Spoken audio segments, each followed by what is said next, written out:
Hey everyone, this is lecture summary number 6, and this one is going over More Than a Legend, the Wolf of Gubbio.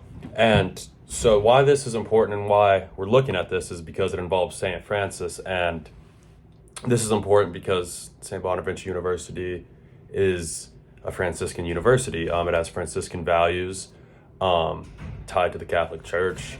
And so basically with this story, St. Francis went to the Italian town of Gubbio, and there was a wolf that was attacking the citizens of this town, the people of this town. And with this, there's obviously a lot of fear, and people didn't really know what to do. And so St. Francis decided to go out and try to meet the wolf. And when he did, the wolf kind of charged at him and attacked him.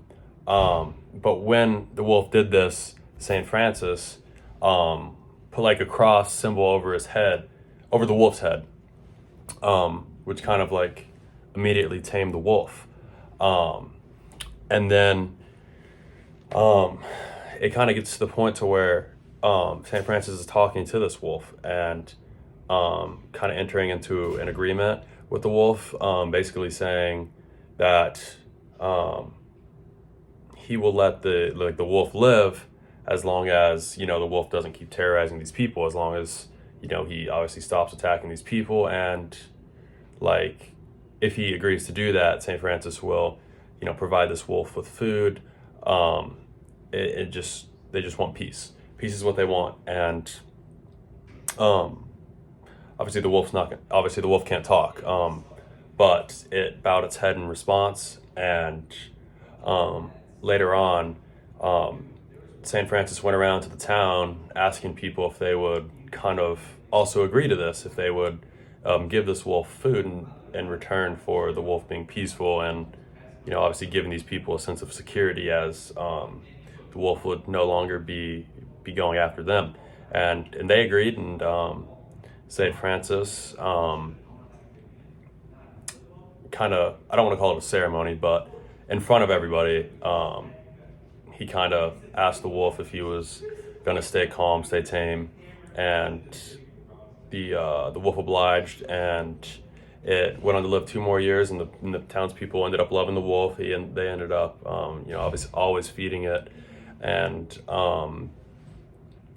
and they were actually really sad whenever the wolf ended up dying of old age. But this is kind of, and this is important, not kind of important. It's important because it shows St. Francis's compassion, and Francis loved animals. I learned that from my Francis and Claire class here at St. Bonaventure University.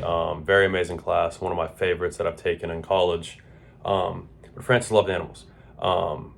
He didn't want to kill this creature. It's a creature of God. And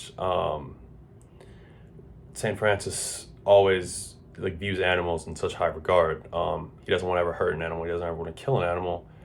But he knows that there's this huge conflict between the wolf and the people, and so he went out and tamed this wolf to bring peace to both the wolf and the people. And it just kind of speaks to Francis's values. It's one of love and compassion instead of I don't want to say violence, but hatred towards other people or marginalizing other people, and stuff like that. He's always looking for ways to show God's love and to live that kind of lifestyle instead of disrespecting God's creation and stuff like that. So yeah, that is what I got out of this story. Obviously there can be many interpretations to it, but just looking at it, this is what resonates with me. Thank you.